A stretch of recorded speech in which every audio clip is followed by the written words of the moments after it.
거고요. 먼저 내신. 이제 모의고사를 고등학교 오면 풀어보잖아요, 다들. 근데 우리 국어 내신은 이제 내신 국어와 모의고사 공부법이 좀 달라요. 모의고사는 국어, 내신 모의고사 좀 다른데 이제 전 내신 위주로 좀 말을 해드리자면 중학교 때는 이제 사실 지문 개수도 별로 안 되고 뭐 소설은 몇 개 좀 읽고 암기만 해도 맞을 수 있었는데 고등학교 특히 선일여고는 국어가 그게 좀 불가능한 게 양이 다른 학교에 비해서 최소 2배 이상 많아요. 지문 수가 많고 특히 문학에서 지문 수가 좀 많은 편이기 때문에 내가 양치기로 해가지고 이 지문에 대한 문제를 문제집별로 풀어보는 거는 진짜 절대 중요하지가 않고 오히려 헷갈리는 경우가 있어요. 관점이 워낙 다양한 과목이다 보니까. 그렇기 때문에 수업을 진짜 열심히 들어야 되는 과목 중에 하나고 선생님이 알려주신 것만 출제가 돼요. 난도 있거나 뭐 심화된 내용에서 문제가 나오지 않고 선생님이 이제 PPT 같은 거를 만들어 주시는데 그 안에서 문제가 다 나오는 편입니다. 보면 여기 이렇게 시조가 여러 개 나오는데 이렇게 배운 시조 중에 여러 개를 이렇게 기호별로 묶어서 여기 설명으로 적절하지 않은 거 이제 공통점과 차이점 묻는 문제가 많이 나와요. 그렇기 때문에 이게 좀 시간이 어떻게 보면 오래 걸릴 수 있는 문제잖아요. 그렇기 때문에 그 전까지는 이 지문에 대한 특징이나 뭐 문법 요소, 갈래별 특징은 다른 것 완벽하게 이해를 하고 암기를 하고 가야지 시간 절약을 할 수가 있어요.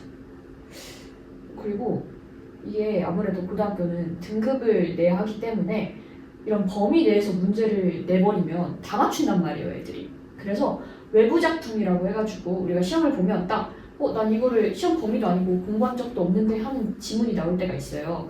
그런 지문은 100점도 높고 일단 흔히 우리가 말하는 킬러 문제라고 불리기 때문에 너무 그렇게 틀렸다고 해서 멘탈이 다 털리고 그럴 필요는 없는데 너무 어렵게 생각할 게 없는 게 우리가 배운 지문에서 뭐 관련된 문법이나 관련된 내용 안에서 외부 작품이 나와요. 그러니까 외부 작품만 출제되는 게 아니라 외부 작품하고 우리가 배운 지문을 엮어서 공통점, 차이점 묻는 문제가 나오기 때문에 우선은 학교 필기 위주로 중심으로 필기를 하고 암기를 하는데 진짜 저는 다회도 공부법, 그러니까 필기를 해놓고 그 필기를 계속 보는 다회도 공부법이 가장 베스트라고 생각을 했습니다. 그리고 이제 문학이고 이제 비문학, 독서, 독서는 이제 일치, 불일치 문제가 그냥 거의 대부분이에요. 일치, 불일치 문제가 대부분이기 때문에 시험 전에 그 비문학에서 다룬 주제나 내용을 완벽하게 이해하고 안 되는 건 이제 암기까지 하고 가는 게 그래야지 이제 나중에 시간을 절약할 수 있고 난도가 좀 있는 외부 작품에서 시간 출제를 하실 수 있을 겁니다.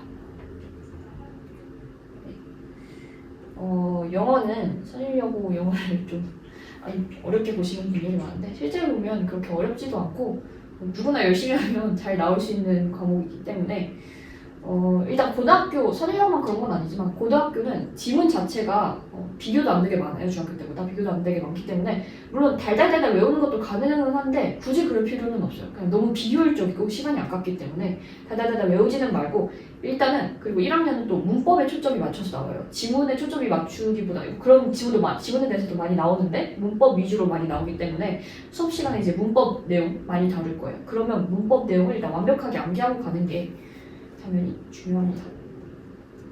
그리고 또 영단어가 나오는데 시험에 이제 영단어 문제가 나와요. 영단어도 이제 시험 범위가 있기 때문에 단어장을 주시고 영단어 문제가 많이 나오는데 일단 수가 좀 많은데 영단어만 달달달달 외우는 게 아니라 영단어가 이제 사용된 예문이 같이 시험 범위예요. 다 예문이 있는데 그 예문을 시험장 가가지고 난 내 능력으로 풀 수는 있겠지만 풀어야지 생각을 마시고 일단 시험 전에 그 단어가 어떤 예문에 적용이 되는지까지는 변형 안 돼서 나오거든요. 그것까지는 한번 보고 가시는 게 좀 추천을 드립니다. 그리고 이거 서술형 문제예요. 저희 서술형 문제인데 그냥 기본적으로 서술형 생각하시면 해석을 주고 영작하는 게 대부분이잖아요. 그런 문제도 나와요. 그런 문제도 나오는데 어쨌든 저희가 등급을 가르는 건 다 서술형에서 나와요. 객관식보다는 영어는 서술형에서 나오는데 이렇게 단어 몇 개 줘놓고 여기 지문 요약하는 문제예요. 이게 그냥 영어를 해석을 안 주고 그냥 여기 딱 지문 주고 이거 단어 몇 개 주고 영작을 하는 거기 때문에 영작 능력이 되게 중요하고 이런 거는 100점도 높고 좀 한 3문제 많으면 3문제 정도 나오는데 100점도 높기 때문에 뭐 틀렸다고 해서 너무 좌절하지 마시고 다 틀리는 거기 때문에 마음을 잡고 다음 시험 공부를 하는 게 좋고 서술형은 이렇게 가끔 보다가 내가 너무 마음이 급하고 시간이 없다 보면 그냥 날려쓰고 검토를 안 하는 경우가 있는데 절대 그러지 마시고 제발 꼼꼼하게 이제 딱 보기는 꼼꼼하게 검토 하나하나 하는 게 좋아요. 왜냐면 다 감점되기 때문에 내가 주어진 단어 하나 잘못 쓰면 다 감점되기 때문에 꼼꼼하게 하시는 게 좋을 것 같습니다.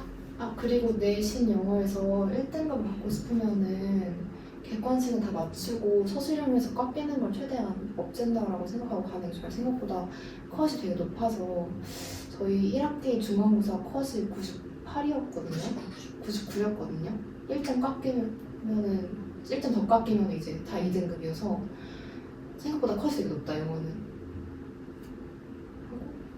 사탐은 내신은 아무래도 성실성을 보는데 사탐은 거기서 더 성실성을 보는 과목인 것 같아요. 그래서 1등급을 맞고 싶으면 교과서와 부교재를 들고 다니면서 10회독 정도를 하면은 1등급은 나오는 것 같고요. 한국사가 원래 다른 학교 보면은 지역적인 부분까지 다 암기하는 게 좋다고 하잖아요. 그런데 이번에도 저희 1학년 때 했던 쌤이 맡으시면 PPT를 준비해서 이렇게 PPT를 발표해 주시는데 정말 하이라이트 친 부분만 나와요. 쌤이 중요하다고 한 부분 정말. 그래서 수업 시간을 워낙 수업 잘 해주시는 분들이라서 수업 시간 당연히 집중할 수밖에 없게 될 거긴 한데 졸려도 한국사 시간은 꼭 사수하자라는 생각으로 가고 사탐은 아무래도 여고니까 컷이 되게 높아요. 그래서 좀 어려운 시험 아니면은 다 맞으면은 1등급, 하나 틀리면은 2등급 이런 식으로 컷이 나와서 실수하지 말자가 1등급 받는 법인 것 같습니다. 다음에 통합사회는 이제 중학교 때는 통합사회 그냥 사회라고 하면 그냥 좀 책 몇 번 읽어보고 많은 과목일 수 있는데 통합사회 어려워요. 고등학교 통합사회 어렵고 특히 저희 학교는 통합사회가 난이도가 다른 학교에 비해 좀 더 있는 편이에요. 근데 등급이 엄청 빡세진 않은데 난이도가 좀 있기 때문에 좀 더 열심히 하셔야 되는 과목이고 우선은 교과서 그리고 부교재하고 프린트 이렇게 3개로 진도를 나가시는데 교과서는 그 주 내용도 당연히 중요한데 옆에 이제 사이드로 조그맣게 나와 있는 글씨 그런 거 하나하나 꼭 잘 보셔야 돼요. 그렇게 서술형으로 나온 적도 있고 하기 때문에 그런 거 잘 보시고 예시 밑에 교과서는 예시까지 다 꼼꼼하게 보시는 거 추천드립니다. 그리고 부교재는 이제 교과서 개념이 아닌 게 부교재에 들어갈 때도 있는데 그런 거 신경 쓰지 마시고 일단 범위 내에 있는 거는 다 암기를 하시고 이해를 하셔야 돼요. 왜냐면 부교재만 있고 교과서에 없는 개념인데 저번 시험에는 서술형으로 나온 적도 있어가지고 그런 것도 딱 꼼꼼히 보고 그 다음에 부교재는 말 그대로 평가 문제집이라고 보시면 되거든요. 평가 문제집이 앞에 개념 있고 뒤에 문제가 있잖아요. 그 문제도 특히 경제에서는 이제 계산 문제나 그래프 문제가 많이 나오는데 그렇기 때문에 유형이 되게 중요해요. 경제에서는 특히 그런 유형이 아무래도 부교재에 많이 있다 보니까 문제에서 부교재 문제는 유형을 좀 익혀두시고 선지도 이제 맞았다고 그냥 넘어가는 게 아니라 선지 하나하나 꼼꼼하게 읽으셔야 돼요. 모르는 거 없이. 그래야 나중에 그 선지가 이제 막 조합되거든요. 그 부교재 안에 있는 걸로 조합되기도 하니까 완벽하게 이해하시고 사실상 변별력 있는 문제는 프린트에서 나오거든요. 근데 프린트가 내용이 어려울 수밖에 없는 게 우리 이제 고2 때는 선택 과목 하잖아요. 그 선택 과목 이제 고2, 고3 내용을 프린트에다 그냥 수업특강을 복사하신 거예요. 근데 그게 우리가 시험 범위거든요. 그렇기 때문에 좀 100점이 높거나 좀 킬러 문제 같은 거는 다 프린트에서 낸다고 보시면 돼요.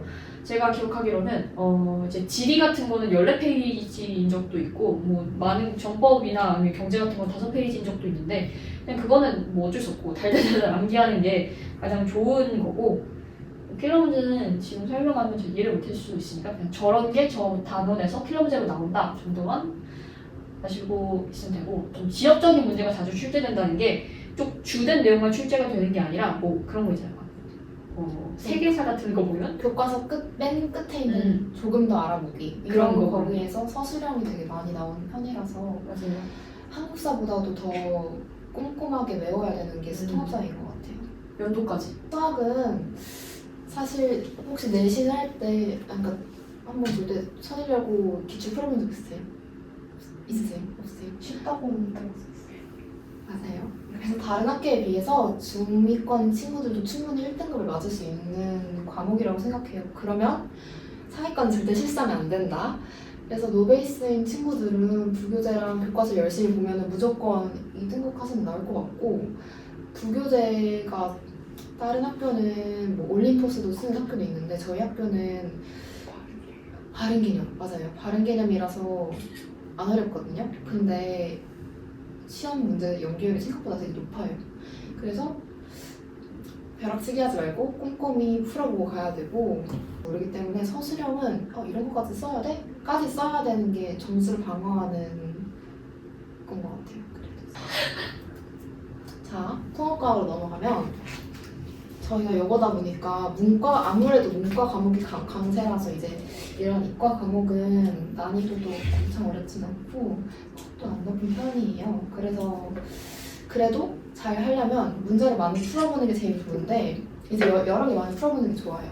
그래서 저는 공부 어떻게 했냐면 완자 2번 풀어보고 오트 풀고 자이스토리 풀고 규칙이 풀고 타학교 규칙 모음 이제 학원 다니면 학원에서 주시기도 할 텐데 타학교 규칙 한 2018년도부터 싹 다 풀어보면은 다 돼요. 그러고 지구과학은 프린트가 나오는데 지구과학은 프린트에서만 나오기 때문에 프린트 달달달달 암기하고 들어간다고 생각하면 좋고 생명과학도 프린트가 있긴 하거든요. 근데 지구과학의 그런 지구과학이 프린트를 다루는 정도의 중요성으로 다루지는 않아서 시간 없으면 지구과학 먼저 외우자. 그리고 문제가 중요하긴 한데 교과서를 안 보고 들어가면 안 되고 교과서랑 이제 저희 때는 화학 선생님께서 따로 PPT를 만들어가지고 클래스룸에다 공유를 해주셨거든요. 근데 거기에서 좀 교과서에 안 나오는 그런 추가적인 개념들이 조금 있었어가지고 그런 것까지 다 보고 들어가는 게 좋겠습니다. 그리고 과목별 모의고사는 사실 1학년 모의고사는 그렇게 중요하진 않지만 잘 보면 좋으니까 써놓는데요. 국어는 독서랑 문학 나눠서 공부를 당연히 하는데 독서는 1시간에 2시간 걸려도 괜찮으니까 평가원 걸로 진짜 내가 완벽히 마스터했다까지 될 때까지 공부를 하는 게 실력이 늘더라고요. 시간을 구애받지 말고 질을 올린다고 생각하고 공부를 하는 게 좋을 것 같고 문학은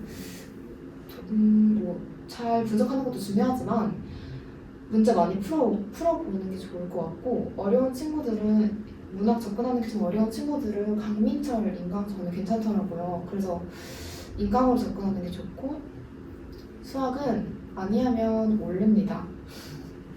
그래서 하위권 같은 경우에는 과외, 중위권은 그냥 빡센 학원 다녀보는 게 좋고 상위권은 알아서 잘 하겠죠? 그리고 제가 개인적으로 제일 아쉬웠던 게 제가 수학 개념을 좀 대충 넘어간 게 몇 개 있었어가지고 정의역, 치역 이런 개념들도 수투까지 올라와서도 계속 발목을 잡는 때가 있더라고요. 그래서 그냥 이런 기본 개념 많이 잡아놓고 영어는 영단어 많이 꾸준히 반복해서 외우고 뭐 지문 분석 스스로 많이 해보게. 근데 모의고사는 다들 해왔던 거니까 2024년에는 대충 한 해가 이렇게 흘러갈 건데요. 저희가 이번에는 이런 학교 행사 같은 게 1학기 때 몰려있다고 하더라고요. 그래서 너무 휩쓸려가지 말고 그리고 생각보다 고등학교 와서 제가 제일 먼저 들었던 생각이 공부할 시간이 없습니다. 그러니까 수행평가도 너무 많고 일단 고등학교 3월에 드는 생각은 진짜 피곤하다라는 생각밖에 안 들었어가지고 시간을 좀 잘 쓰는 게 중요한 것 같아요. 그러고 생기부 작성할 때는 이거는 근데 이과거든요? 이과로 갈 것 같아요. 그래서 생기부 이과로 작성을 할 때는 이 세 가지가 포인트가 제일 중요한데 어떤 A라는 활동을 했으면 A라는 활동의 동기, A라는 활동의 과정, A라는 활동의 후속 활동 세 가지 중에 하나는 꼭 들어가야지 괜찮은 생기부라고 할 수 있을 것 같고 그리고 이제 이과면은 보고서나 시험 중심으로 활동을 좀 해주셔야지 이 학생이 활동을 했다라고 볼 수 있고 막 다른 뭐 기타 등등의 활동으로는 사실 의미가 잘 없어요. 그리고 1학년 때 통합과학을 해보셨는지 모르겠지만 통합과학 때는 그렇게 딥하게 들어갈 수 있는 부분도 잘 없고 그래서 저는 처음에 이렇게 좀 더 구체화해서 왜냐면은 이과는 연구 쪽을 많이 할 테니까 구체화해서 심도 있게 해야 될 텐데 할 게 없다라는 생각이 제일 많이 들었었는데 나중에 가보니까 어차피 1학년, 2학년, 3학년 이렇게 전체적으로 연계 활동을 하는 게 중요하고 1학년 때는 씨 뿌리기 느낌으로 이것도 해보고 저것도 해보고 해서 2학년 때 더 구체화 시킬 수 있게 여러 분야에 좀 씨를 뿌려놓는 게 좋은 것 같습니다. 그리고 생기부 작성 팁 같은 경우에는 막 교과 활동 중에서 괜찮은데 싶은 거 있으면 바로바로 적어놓는 거. 그리고 마지막 이게 생기부 작성을 언제 몰아서 하냐면은 2월에 다 끝나고 2월에 잠깐 나오거든요. 일주일 정도 학교를.